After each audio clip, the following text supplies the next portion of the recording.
A violent assault in the East Bay tonight. A woman speaking out after she says several people attacked her right near downtown Oakland. Next thing I know, someone's hitting me upside the back of the head and a bunch of people are kicking me and beating me. An ordinary walk home turns into a nightmare. Good evening, everyone. I'm Mike Meebeck. And I'm Claudine Wong. The woman tells us she suffered a concussion and cuts to her head, among other injuries in that attack. This happened early Saturday morning, just before 1:30 a.m. on Franklin Street, just off of Broadway, near downtown Oakland.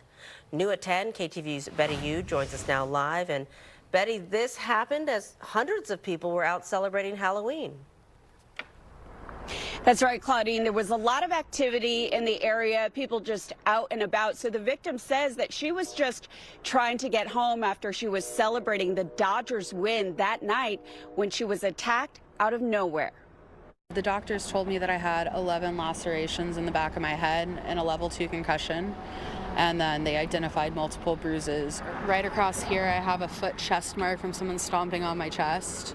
Amanda Raye, who declined to share her last name for safety reasons, only had to walk a few blocks to make it home after 1 a.m. on Saturday.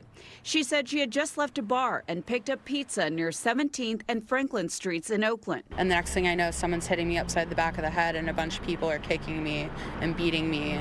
A nearby camera caught part of the attack. They made zero effort to steal anything from me. They did nothing to take anything from me. It was just like legitimate hate. They kept reiterating, die fat, stupid fat. And that's what they kept reiterating as they had their cell phones recording over me as they kicked me in the face and on the ribs. Amanda described the group as young people between 17 and 20 years old. She said she tried her best to fight back. What I believe stopped it is I was able to bring one of the guys to the floor and I bit through his calf, and then it slowed down from there. Oakland police said multiple suspects ran to a waiting car. Paramedics responded around 1:30 a.m. Amanda said she's disheartened that bystanders ignored her calls for help. And I ran out into the middle of the street begging for anyone to stop and help me.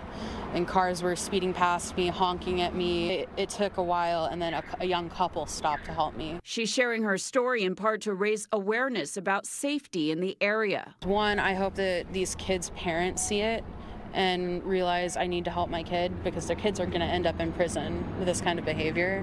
Two, I don't need this happening to other people. I am very ready to leave the Bay. I'm scared. I don't feel secure in this neighborhood at all. So Amanda says that she's since purchased a taser for her own protection.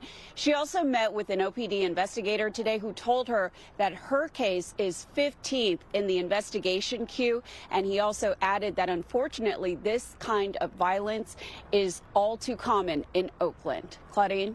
So Betty, does she have any idea why she might have been targeted, and how is her healing coming? Because those pictures are certainly hard to look at, although she seems to be doing better from your interview. Yeah, she said today she's feeling much better. She just left the hospital yesterday, but she certainly is still very traumatized by the attack. She said other than just being hateful or perhaps wanting some clout online, she doesn't know, why these young women or men or girls or boys would do this to her. Claudine? So sad, and so sad that that happened to her. Betty Yu, thank you so much for that report.